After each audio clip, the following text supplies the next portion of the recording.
آج رات یہیں ٹھہر جاؤ سمیع بیٹا، گھر فون کر کے اطلاع دے دو موسم خراب ہے، صبح صبح چلے جانا۔ شائستہ بیگم نے بھی کہا اور باقی لوگ بھی اصرار کرنے لگے۔ مجبوراً سمیع کو ماننا ہی پڑی۔ اوکے، میں دیکھتا ہوں گھر ابو کو فون کر دوں، اور تو کوئی نہیں مگر وہ میری آمد سے باخبر ہے، پریشان ہو رہے ہوں گے۔ سمیع نے موبائل لیے باہر نکل آیا تھا۔ ابو کے نمبر پر کال کر کے اپنی یہاں موجودگی اور رات ٹھہرنے کا بتایا تھا۔ زرش کہاں ہے یاسمین پر نگاہ پڑی تو پوچھا۔ وہ ادھر ہیں۔ اس نے ٹیرس کی طرف اشارہ کیا تھا۔ اس بارش میں وہ اوپر کیا کر رہی ہیں؟ سمیع خاموشی سے سیڑھیاں پھلانگتا اوپر چلا آیا تھا۔ ریلنگ پر چونکہ وہ بارش کی پھوار میں مکمل طور پر بھیگی ہوئی تھی، بارش کی پھوار کا رخ اسی طرف تھا، وہ ہر چیز سے بے نیاز بھیگ رہی تھی۔ زرش وہ اپنی سوچوں میں اس قدر غرق تھی، اسے اس آواز پر بھی پلٹ کر نہ دیکھا تھا۔ زرش اس پکار پر اس نے ایک دم چونکا سمیع کو دیکھا۔ سمیع اس کے پاس کھڑا ہوا تھا۔ کیا دیکھ رہی ہو؟ سمیع نے تحت نگاہ پھیلے اندھیرے کو دیکھتے مسکرا کر پوچھا تو وہ خاموشی سے رخ موڑ گئی، سینے پر بازو لپیٹے، اب کہ وہ سیدھی کھڑی ہو کر سامنے کی طرف متوجہ ہوئی تھی۔ کیا تمہیں میرا آنا بالکل بھی اچھا نہیں لگتا؟ بارش کی تیز پھوار نے سمیع کے وجود کو صبح تو ٹھنڈک کا احساس ہوا تھا، آپ گئی نہیں؟ اس نے بہت سنجیدگی سے سمیع کو دیکھا تھا۔ کیا تم میرے جانے کا انتظار کر رہی ہو؟ اسی سنجیدگی سے سمیع نے پوچھا تھا۔ آپ چلے جائیے، نہ آیا کرے جہاں۔ شکریہ، سمیع نے مسکرا کر ہاتھ اٹھا کر اس کے چہرے پر چپکی گیلی لٹ کو انگلی کی مدد سے پیچھے کیا تو زرش ایک دم پیچھے کھسک گئی تھی۔ زرش ایسا کب تک چلے گا؟ اس نے پیچھے کھسک کر ایک دم رخ بدل لیا تھا۔ سمیع کو اس کے انداز نے بڑا ہٹ گیا تھا۔ آپ کو میں نے مجبور نہیں کیا، آپ فیصلے کا اختیار رکھتے ہیں، لڑکھڑاتی آواز میں اس نے کہا تو سمیع نے ایک دم بازو سے تھام کر اس کا رخ اپنی طرف کیا تھا۔ جو کہنا ہے میری طرف دیکھ کر کہو، کیا بدتمیزی ہے چھوڑے بازو میں سمیع کی جس سارے پر وہ آتشیں فجا بنی تھی، سختی سے اپنا بازو سمیع کی گرفت سے نکالا تھا۔ میں اس سے زیادہ بدتمیزی کا اختیار رکھتا ہوں، بشرطے تجربہ شرط ہے۔ سمیع کی چمکتی نگاہوں نے اس کے چہرے کا احاطہ کیا تھا۔ آپ مجھے دھمکیاں دے رہے ہیں؟ سمیع کی آواز اور مسکراہٹ پر خفت سے دو چار ہوتی چٹخ کر بولی تھی۔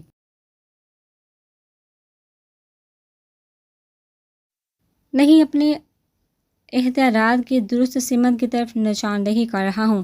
اب چلی جائیے یہاں سے۔ سمیع کی آنکھوں کے تاثر نے ایک دم پسپا ہونے والی مجبور کر دیا تھا۔ پست آواز میں کہا تو سمیع ہنس دیا۔ میں چلا بھی جاؤں گا تو کیا فائدہ ہوگا؟ کم از کم میرے لیے اس فضا میں سانس لینا آسان ہو جائے گا جو آپ نے اور آپ کے خاندان نے مشکل بنا دی ہے۔ اور ایک پل میں انگاروں پر لوٹ گئی تھی۔ یہ تمہاری غلط فہمی ہے، ورنہ میری ہر ممکن کوشش ہے کہ بگڑے حالات سنواروں۔ کم از کم اب میری ذات سے تمہیں کوئی نقصان نہیں پہنچے۔ جہاں تک ممکن ہو رہا ہے مجھ سے میں تعاون کر رہا ہوں، پھر بھی یہ گلہ سمیع کے لہجے میں دکھ سے مٹایا تھا۔ زرش جھنجھلا اٹھی۔ میں کچھ نہیں مانتی، میری ذات کو جو دبا لگ چکا ہے اس کا ازالہ نہیں ہو سکتا۔ میں الزام بن کر یہ زندگی نہیں گزار سکتی۔ آپ کی آمد کے بعد میں کسی کے سامنے آنکھ اٹھا کر بات نہیں کر سکتی۔ جتنا میں خود کو سمیٹتی ہوں، کرچی کرچی جوڑتی ہوں، مگر آپ ایک پل میں مجھے بکھیر دیتے ہیں، حتیٰ کہ میں ماما سے نظر چراتی پھرتی ہوں۔ دکھ سے کہتے اس نے ہاتھوں میں چہرہ چھپا لیا تھا۔ ہچکیوں سے روتے لرزے وجود میں سمیع کے سامنے کھڑی تھی۔ بھیگا سپر سمر رات اندھیرے میں الطاف بارش کے پرشور سناٹے میں بڑا پر اسرار لگا تھا۔ زرش، یہ میرے لیے بڑے دکھ کی بات ہے۔ میں تمہیں اپنی ذات سے ہر ممکن تعاون فراہم کرنے کی کوشش کر رہا ہوں، تم اب میری ذات سے منسلک ہو۔ میرے وجود کا حصہ دلی تعلق تو ایک طرف، چچا ذات کا تعلق بھی بہت گہرا ہے۔ تم نے ایسی بات سوچی بھی کیسے؟ اعتماد کرنا سیکھو، رشتوں پر، اپنے آپ پر، اپنی ذات پر۔ کیسے کروں اعتماد؟ بولے کیسے کروں؟ روتے روتے اس نے سر اٹھا کر سمیع کو دیکھا تھا۔ بھیگی پلکیں اور آنکھوں سے بہتا دور آب سمیع کو لگا دل پر شعلہ سا لپکا ہے۔ ایک دم درمیانے فاصلہ بر کرتے لرزے بھیگے کمزور وجود کو اپنے مضبوط ہاتھوں کا تحفظ فراہم کیا تھا۔ مجھ پر اعتبار کرو، میرا وعدہ ہے میں تمہاری ہر راہ کو آسان بنا دوں گا۔ ایک دفعہ اعتماد کر کے تو دیکھو، اس رشتے کو قبول کر کے تو دیکھو، زندگی میں کبھی کمزور پڑنے نہیں دوں گا تمہیں۔ ایک دو پل وہ سمیع کے مضبوط لہجے اور اس کے سچائی کو پرکھ دے رہی تھی، پھر سمیع کا ہاتھ جھٹکتے وہ پلٹی تھی۔ اب آپ کا یقین نہیں آتا، وہ زرش مر گئی جو آپ کی ہر بات پر آنکھیں باندھ کے یقین کر لیتی تھی۔ پہلے میری ذات کو ہر الزام سے بالاتر کیجیے، پھر میرے سامنے آئیے گا، ہو سکتا ہے تب مجھے یقین بھی آ جائے۔ وہ کہہ کر سیڑھی اتر گئی تھی۔ سمیع نے گہرا سانس لیتے ریلنگ سے پشت ٹکائے تو بارش کے تیز پھوار نے ان کے وجود کو چھوا تھا۔ کون ہو تم؟ دروازہ کھلنے اور پھر بند ہونے پر نویرہ ہڑبڑا کر سیدھی ہوئی تھی۔ نائٹ بلب کی روشنی میں وہ آنے والے کو واضح طور پر نہیں دیکھ پائی تھی۔ میں پوچھتی ہوں کون ہو تم؟ جواب کیوں نہیں دیتے؟ آنے والا ابھی تک دروازے کی دہلیز پر ہی تھا۔ جہاں تک نائٹ بلب کی روشنی بہت کم تھی کہ حد و حال واضح نہیں ہو پائے تھے، وہ فوراً بستر سے اتر آئی تھی۔ آگے بڑھ کر لائٹ روشن کی تو شارق زمان کو دروازے کے قریب کھڑے دیکھ کر ٹھٹکی۔ او تو آپ ہیں محترم شارق زمان صاحب۔ شارق زمان کو اپنے سامنے دیکھا وہ قیامت کا درد سہ گئی تھی۔ یہ شخص اس کے عظیم نقصان کا سبب بنا تھا۔ اس کا روم نفرت سے نیلا ہوا تھا۔ فرمائیے کیسے زحمت کی آپ نے؟ بے ترتیب چادر اپنے وجود کے گرد لاشعوری طور پر درست کرتی وہ مقابل تھی۔ کیوں آئی ہو تم یہاں؟ یہ تو آپ والدہ محترمہ اور چچا سے پوچھئے کیوں وہ مجھ جیسے لڑکی کو آپ جیسے باعزت لوگوں میں دوبارہ لے کر آئے ہیں۔ شٹ اپ تگڑا توڑ تھا۔ وہ فوراً ٹیمپرامنٹ لوز کر گیا تھا۔ آپ کب تک دوسروں کو بے بنیاد الزامات میں چپ کرواتے رہیں گے؟ اپنے اندر کی غلاظت دوسروں کے سر تھوپتے، خود ہر طرح عیاشیاں کرتے، عورت کو اپنے پیر کی جوتی سمجھتے رہیں گے؟ بکواس نہیں کرو، جو میں نے پوچھا ہے اس کا جواب دو۔ کیوں آئی ہو تم یہاں؟ وہ پھنکارا تھا۔ نوارا نے بڑی سلگتی نظروں سے شارق زمان کے خولے پر نگاہ ڈالی تھی۔ اس کے اندر کا اشتعال اور بڑا تھا۔ آپ کا مجھ پر کوئی اختیار نہیں اور نہ ہی میں آپ کو جواب دینے کی پابند ہوں۔ مجھے یہاں لانے والے جو لوگ ہیں ان سے جا کر یہ سوال کریں، میرا آپ سے کوئی لینا دینا نہیں۔ تم؟ شارق زمان غصے سے آگے بڑھا تھا۔ نوارا ایک دم پیچھے ہٹی تھی۔ شارق زمان خبردار آگے بڑھے تو آرام سے یہاں سے چلے جاؤ، میں تمہارے گھر میں ہوں، ذلیل اور رسوا ہونے کے بعد واپس چلی آئی ہوں تو یہ میری مجبوری تھی۔ تم جیسے مردوں کی فطرت ایسی ہی ہوگی کہ عورت کو ذلیل کر کے مطلب پورا کرنے والی، مگر مجھے گن آتی ہے ایسے مردوں سے۔ تمہارے گھر سے نکلنے کے بعد میرا تم سے ہر رشتہ ختم۔ دنیا داری کو میں یہاں ہوں، بھلے تو لمحوں میں 3 لفظ کہہ کر نکال دو، یہ میرے لیے کہیں مسرت اور خوشی کا مقام ہوگا کہ تم جیسے گندی ذہنیت اور بیمار سوچ کے حامل انسان سے جان چھٹی۔ اگر تم کسی بھول میں اس کمرے تک آئے ہو تو اپنے پاؤں کو لگام دے لو۔ وہ نوارا اور تھی جو ذلیل ہونے کے باوجود تمہاری حلودگاہ کی زینت بنی تھی، مگر اب تمہیں نہیں۔ میں کیوں آئی ہوں یہ سوال اپنے بڑوں سے کرو اور بہتر ہے یہاں سے چلے جاؤ، ورنہ نوارا کی ایسی تلخ باتوں نے اس کا دماغ گھما دیا تھا۔ ورنہ کیا کر لو گی تم؟ کوئی الزام نہیں لگایا میں نے، تم جیسی عورت صرف دھوکہ دیتی ہے اور تم نے مجھے دھوکہ دیا ہے۔ تم سے میں نے صرف ایک وعدہ چاہا تھا کہ میں ہر بات برداشت کر لوں گا، مگر تم ہر حال میں میری وفادار رہنا اور تم نے نوارا بیگم دھوکہ دیا ہے مجھے۔ وہ ہلکے بل چیخا تھا۔ نوارا نے انتہائی تنفر اور بیزاری سے اسے دیکھا۔ تو پھر تم یہاں اس پہر کیا کرنے آئے ہو؟ کسی پاک دامن باوفا عورت کے کمرے میں جاؤ، شاید تمہاری کوئی مراد بڑھ آئے۔ نوارا تم حد سے گزر رہی ہو۔ کیسی حد؟ کہاں کی حد؟ تمہاری نام پر دوبارہ اس گھر میں آنا میری مجبوری ٹھہری، مگر مجھے کمزور مت سمجھنا۔ تمہاری نظروں میں کچھ بھی صحیح، مگر میں اپنی نظروں میں سرخرو ہوں۔ مجھے کوئی پرواہ نہیں، تم اب کچھ بھی کہتے پھرو، مجھے اب کچھ بھی فرق نہیں پڑتا۔ تو پھر کیوں آئی ہو؟ بتایا تو ہے، اس کا جواب اپنی ماں سے حاصل کرو۔ گئی تو تم بڑے دعوے کے ساتھ ہی، اب کچھ بھی ثابت کیے بغیر ایسے ہی چلے آئی، حیرت ہے۔ شارق زمان نے طنز کیا تھا۔ نوارا کو لگا جیسے اس نے سخت ابلتا پانی اس پر انڈیل دیا ہو۔ میری مجبوری ثابت تو میں ایسا کرواتی کہ تم بھی ساری عمر یاد رکھتے۔ نفرت سے وہ پھنکاری تھی، وہ ہنس دیا۔ پھر بھی ثابت نہ کروا سکی۔ نوارا چپ رہی تھی۔ جب آ ہی گئی ہو تو پھر اب یہ حالی تانا اور انا کیسی؟ اس طرح الگ تلگ گوشہ نشین ہو کر تم کیا ثابت کرنا چاہتی ہو؟ کہ تم بڑی اعلیٰ اور عرفہ شے ہو۔ میں کچھ بھی ثابت نہیں کرنا چاہتی۔ میں پہلے بھی کہہ چکی ہوں کہ اس گھر میں آنا میری مجبوری سے ہے، مگر میں تم سے کوئی تعلق نہیں رکھنا چاہتی۔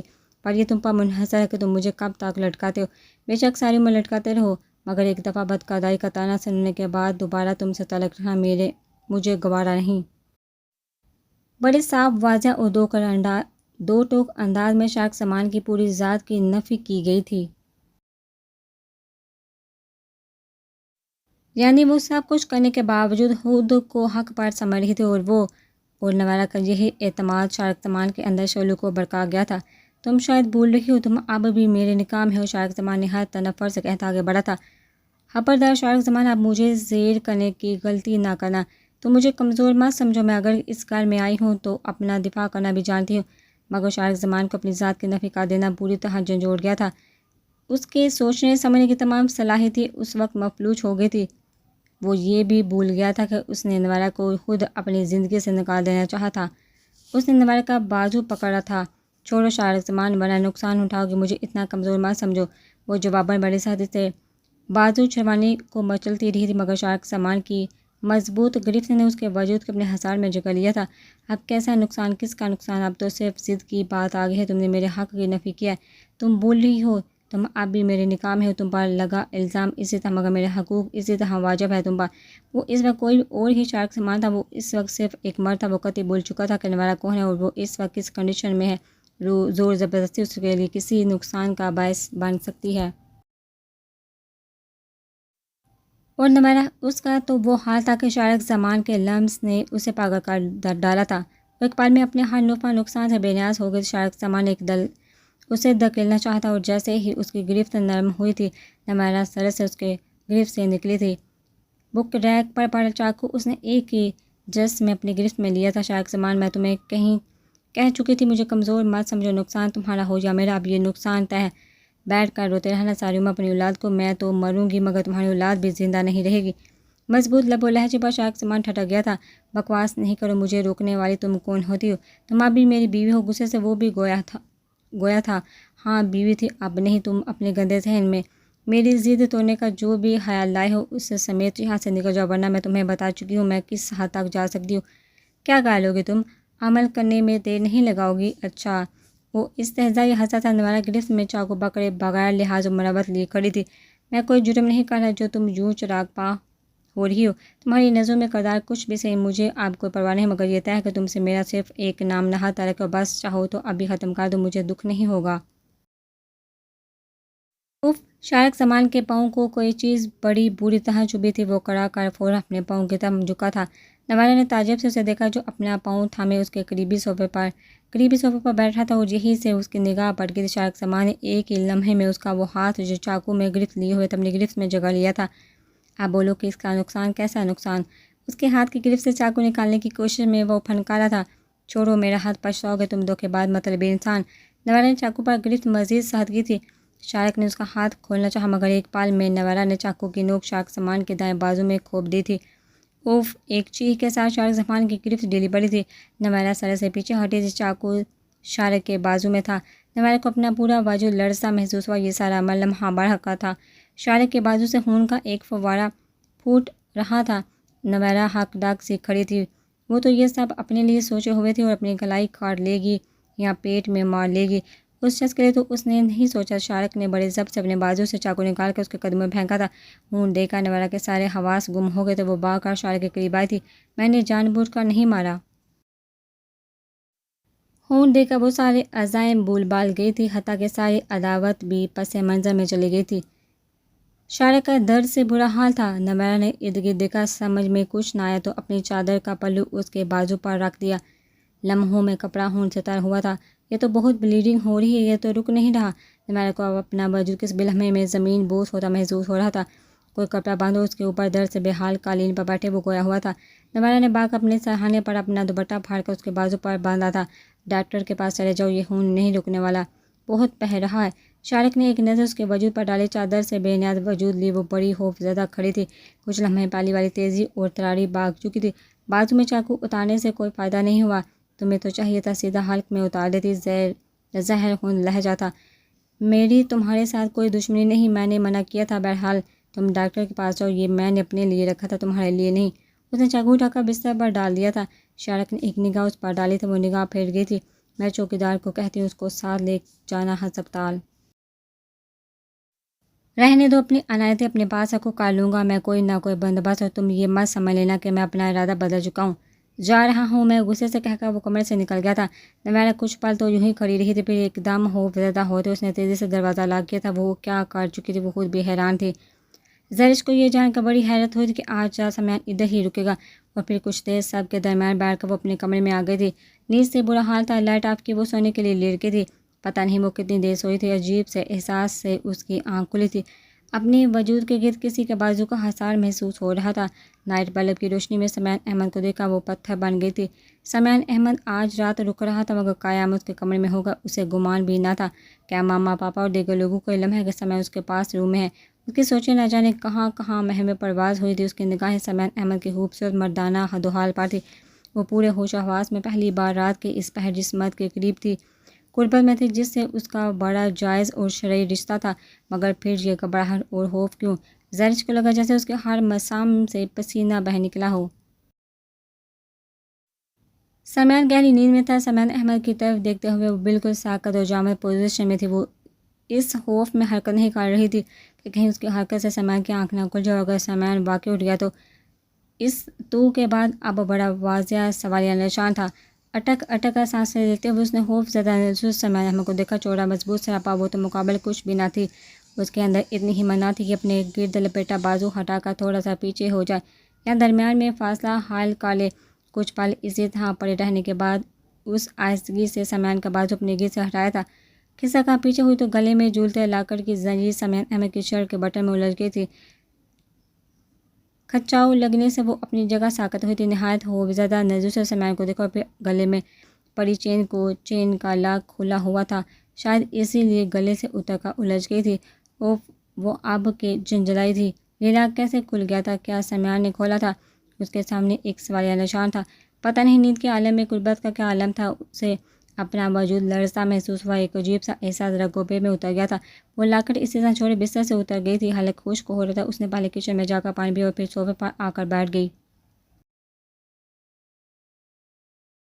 کمرے میں ون اسٹینڈ صوفہ تھا۔ وہ اب کیا کرتی؟ دوبارہ بیڈ پر جانے کی ہمت نہیں تھی۔ اس نے اٹھ کر الماری سے چادر نکال کر اپنے وجود کے گرد لپیٹی تھی۔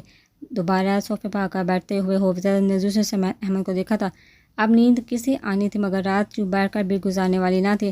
ابھی رات ڈھلنے میں 2-2.5 گھنٹے باقی تھے۔ موبائل پر میسج کی بار بار باز اٹھنے والی بیپ نے سمیان احمد کو گہری نیند سے جگا دیا تھا۔ سمیان نے ذرا سا اٹھ کر سرہانے سے موبائل لیا تھا۔ ڈاکٹر ظفر کے میسج تھے۔ وہ اکثر جب نائٹ ڈیوٹی پر ہوتا تھا تو میسج کرتا رہتا تھا۔ موبائل واپس رکھتے ہوئے سمیان کو کچھ احساس ہوا تھا۔ ایک دم اپنے پہلو میں دیکھا، زرش نہیں تھی۔ سمیان فوراً اٹھ بیٹھا تھا۔ زرش کو صوفے پر بیٹھے دیکھا تو بستر سے اتر آیا تھا۔ زرش سمیان کو بستر سے اترتے دیکھا ایک دم سیدھی ہوتی۔ زرش ادھر کیوں بیٹھی ہو؟ اس نے خوفزدہ نظروں سے سمیان کو دیکھا۔ آپ وہ اس وقت جس خوف کے زیر اثر تھے اسے سمجھ میں نہیں آ رہا تھا کہ کس قسم کا ری ایکشن ظاہر کرے۔ کیا بات ہے، پریشان ہو؟ سمیان صوفے کے بازو پر بیٹھا تھا۔ نگاہ میں خاصی تشویش تھی۔ زرش کی نگاہ سمیان کے چہرے سے پھسلتی گریبان کے کھلے 2 بٹنوں اور پھر اوپر والے بٹن میں الجھی زنجیر پر ٹھہری تھی۔ کیا ہوا ہے؟ کیا دیکھ رہی ہو؟ سمیان نے اس کی نگاہ کے تعاقب میں اپنی شرٹ کی طرف دیکھا تھا۔ اوہ! سمیان نے ایک نظر زرش کے جھکے سر پر ڈالتے ہوئے بڑی احتیاط سے وہ زنجیر بٹن سے نکالی تھی۔ کیا بات ہے؟ ماما پاپا کو پتہ ہے آپ ادھر کمرے میں ہیں؟ جھکے سر سے اس نے سوال کیا تھا۔ سمیان نے گہرا سانس لیا۔ سمیان کی موجودگی سے وہ ڈسٹرب ہو چکی تھی۔ سمیان کے ہونٹوں پر بڑی خوبصورت سی مسکراہٹ مچلی تھی۔ چچی امی نے ہی مجھے کمرے میں رات گزارنے کو کہا تھا، سمیان نے مسکرا کر جواب دیا تھا۔ زرش چند پل سرکنے کے بعد سمیان نے اس کا ہاتھ تھاما تو زرش کو لگا سانس اس کے سینے میں اٹک گئی ہے۔ خوف زدہ ہو؟ سمیان اس کی آنکھوں میں جھانکا۔ زرش کا جی چاہا پھول پھول کر رونا شروع کر دے یا پھر کمرے سے باہر بھاگ جائے۔ کیوں خوف زدہ ہو؟ اس سوال کا جواب وہ دینے سے قاصر تھی۔ اٹھو، ادھر آؤ، ایزی ہو کر جہاں بیٹھو، پھر بات کرتے ہیں۔ سمیان نے ہاتھ پکڑ کر اٹھایا تو وہ بغیر کوئی اعتراض کیے بستر پر جا بیٹھی تھی۔ اس کی مزاحمت کی ساری حصیں اس پہر مردہ ہو چکی تھی۔ شاید سمیان بھی اس کے پاس قریب ہی جگہ بنائی تھی، بازو کے حلقے میں لے کر اپنے مضبوط تحفظ کا احساس دلایا تھا۔ لے جاؤ، سمیان کے کہنے پر بھی بیٹھی تھی۔ سمیان اس کا ہاتھ دونوں ہاتھوں میں تھام کر دبایا تو زرش کے ہاتھ کی لرزش بڑی شدت سے محسوس ہوئی۔ اس کی معصوم لرزش اندر کے سارے بیت کھول رہی تھی۔ دیکھو زرش، خوف زدہ ہو کر مجھ پر بے اعتباری مت دکھاؤ۔ میں نے تم سے بڑی پاکیزہ محبت کی اور اس سے پہلے دل کی گہرائیوں سے تمہارا احترام کیا ہے۔ میں نے تمہاری نیند سے کوئی فائدہ نہیں اٹھایا۔ تم میرے سامنے تھی، میں چاہتا تو تمہیں نیند سے اٹھا لیتا، مگر زرش جن سے محبت کی جاتی ہے نا، ان کا ہر حال میں احترام کیا جاتا ہے۔ تمہارا گریز میرے سامنے ہے اور میں کوئی کم عمر نوجوان نہیں ہوں جو اس گریز کا مطلب نہ سمجھ پاؤں۔ تمہیں خوفزدہ ہونے کی ضرورت نہیں، کھل کر مجھ پر اعتبار کرو۔ تمہاری اجازت کے بغیر میں اپنا کوئی حق استعمال نہیں کروں گا، کم از کم جب تک تم ایگزام دے کر فارغ نہیں ہو جاتی۔ ایگزام کے بعد تمہاری رخصتی کنفرم ہے۔ ابو اور چچا کے درمیان اس موضوع پر بات ہو چکی ہے۔ ایگزامز کے بعد تمہیں میرے ساتھ اسلام آباد چلنا ہوگا۔ رہی مجھ سے خوفزدہ ہونے کی بات، تو میں بھی انسان ہوں، بندہ بشر ہوں۔ مجھے اپنے جذبات پر کنٹرول رکھنا ہی اصل انسانیت ہے۔ جب تک تمہارا ذہن اس رشتے کو خود سے قبول نہیں کرے گا، میں بھی کوئی پیش قدمی نہیں کروں گا۔ بے شک تم میرے ساتھ رخصت ہو کر اسلام آباد چلے جاؤ۔ کچھ سمجھ رہی ہو نا میری بات؟ سمیان نے تھوڑا سا جھک کر اس کے چہرے کی طرف دیکھا تو وہ آنسو بہاتی دکھائی دی۔ سمیان سے براہ راست گفتگو نے اسے شرم سے نڈال کر دیا تھا۔ رات انگلی پر لپیٹنے سے لاک کھل گیا تھا، تمہاری نیند حرام نہ ہو، میں نے لاک باندھ نہیں کیا تھا۔ لاؤ پہنا دو، سمیہ نے مٹھی میں تھاما لاکٹ اور زنجیر اس کے سامنے کی تھی۔ میں خود ہی پہن لوں گی، بڑی دقت سے یہ جملہ ادا کیا گیا تھا۔ میں پہنا دوں گا، اتنا تو حق دو نا۔ اس نے سمیان کو دیکھ کر سر جھکا لیا تھا، اس وقت اسے لگ رہا تھا کہ وہ انکار کرنے کی ہمت کھو چکی ہے۔ ان لمحوں میں سمیان کی موجودگی، اس کی قربت، ہاتھ کا لمس، آواز کا ردم سب ایسا تھا کہ وہ حواس کھو رہی تھی، وہ مکمل طور پر سمیان کے ذہن میں جگڑی گئی تھی۔ سمیان احمد نے لا کر اس کے گردن میں پہنا دیا تھا۔ اسے بے اعتمادی مت سمجھ لینا، اس سے میری محبت بھی کہہ سکتی ہو تم، اگر میری محبت کی انتہا دیکھو تو شاید اپنے ہونے پر فخر کرو۔ سمیان احمد کا خمار آلودہ لہجہ، وہ تو پانی پانی ہو رہی تھی، پتھر پگھل رہا تھا، چوٹ سیدھی دل پر لگ رہی تھی، آہستہ آہستہ۔ دل میں جتنے بھی گلے ہیں، شکوے ہیں، آج رات قدرت نے تمہیں موقع دیا ہے، کہہ دو، سب آنسو بہا دو۔ میرا سینہ اتنا کشادہ ہے کہ جو صرف تمہارے گلے شکوے کو اپنے اندر ہی نہیں اتارے گا بلکہ تمہاری قیمتی آنسو کو بھی سمیٹ لے گا۔ سمیان کے اس محبت بڑے لہجے پر وہ رو دی تھی، تو سمیان نے دھیمے لب و لہجے میں کہتے اس کے وجود کو بلور کی مانند اپنے بازو میں سمیٹ لیا تھا۔ اس زرچ اس پر تو یہ رات اور سمیان کی قربت، اس کا دھیما لہجہ، آواز کی زیر و بم نے ایسا اثر کیا تھا کہ وہ سمیان احمد کے کشادہ سینے میں منہ چھپائے ہر درد کہتی چلی گئی تھی۔ وہ روتی رہی، شکوے گنواتی رہی، شکایتیں کرتی رہی، اور سمیان احمد کا سینہ اس کے آنسو سے بھیگتا رہا تھا۔ سو تو وہ ساری رات نہیں پائی تھی، دل کا درد بہا کر وہ بظاہر ہلکی پھلکی ہو چکی تھی۔ صبح فجر کے قریب اٹھ کر نماز ادا کر کے کچھ دیر بستر پر پڑے رہنے کے بعد وہ کمرے سے نکل آئی تھی۔ ماما قرآن پاک کی تلاوت کر رہی تھی، وہ کچن میں آئی تو ہادیہ آپا اور نوشی ناشتے کی تیاری میں مصروف تھی۔ اس نے جھجکتے ہوئے کچن میں قدم رکھا تھا۔ نوشی نے اسے دیکھا تو شرارت سے مسکرا دی، اس کے تبسم نے اسے نروس کر دیا تھا۔ تم لاکھ چلے رے، گولی تھم تھم کے اس نے گلاس میں دودھ ڈالا تو نوشی کی شرارت آواز نے اسے شاک کر دیا تھا۔ نہ جانے یہ لوگ کیا سمجھ رہے تھے۔ ہادیہ آپا بھی نوشی کی شرارت پر مسکرا دی تھی۔ تو پیا سے مل کے آئی رے، تب سے نیند پر آئی رے، تو دیکھے سپنے بالم کے۔ نوشی وہ بری طرح کنفیوز ہو چکی تھی، بڑے شکایتی انداز میں اسے ٹوکا تھا۔ ہادیہ اور نوشی دونوں ہنس دی۔ کیسی گزری رات؟ ہادیہ آپا نے استفسار کیا تھا، لہجے میں بڑی شرماہٹ بسی تھی، وہ سر سے پاؤں تک سرخ ہوئی تھی۔ پتہ نہیں وہ بوڑھی طرح ان دونوں سے ہاپا ہوئی یہ بلا ایسی باتیں کیوں کر رہی تھی، کیا دونوں اسے سمجھتی نہیں تھی؟ سمیان بھائی جاگے ہیں یا ہنوز سو رہے ہیں؟ نوشی نے اس کا بڑا چہرہ دیکھا تھا۔ مجھے کیا پتہ، جا کے دیکھ لو۔ رات تمہارے ساتھ گزاری محترم نے، ہم کیسے دیکھ لیں؟ آپا وہ روحاں سی ہو گئی تھی۔ اگر علم ہوتا کہ یہ لوگ ایسے شرارت پر آمادہ ہیں تو کمرے سے ہی نہ نکلتی۔ ابھی تو دیکھ کر لوگوں کا بھی سامنا کرنا تھا، نہ جانے مما پاپا نے کیا سوچا ہوگا۔ لگتا ہے سمیان بھائی کا رات رہنا بیکار گیا ہے۔ نوشی نے ٹھنڈی آبڑی تھے، انداز سراسر تیش چلانے والا تھا۔ لگ تو یہی رہا ہے۔ اس نے ہادیہ آپا کی شکل دیکھی، بڑی بیچارگی کا عالم تھا یہ۔ مجھے رات کا سوچ کر ہنسی آ رہی ہے۔ یہ محترمہ تو کچھ پل بیٹھ کر جا کر سو چکی تھی۔ بیچارے سمیان بھائی باہر ہی تھے۔ آخر میں ہم لوگ یعنی میں اور عفان ہی اپنے کمرے میں گئے تھے۔ ماما پاپا تو پہلے ہی جا چکے تھے۔ مجبوراً مجھے اپنے کمرے میں جانے سے پہلے ماما کو بلوانا پڑا تھا کہ مصروف کو رات بسر کرنے کے لیے کمرے میں بھیج دیں، ورنہ تو سمیان بھائی مربت میں ساری رات وہیں لاؤنج میں ہی گزار دیتے۔ اس نے بڑی گہز بڑی نظر سے نوشی کو دیکھا تھا۔ سمیان بھائی سے پوچھ لو ناشتے میں کیا لیں گے، تاکہ ان کی پسند کا ناشتہ تیار کروا دو۔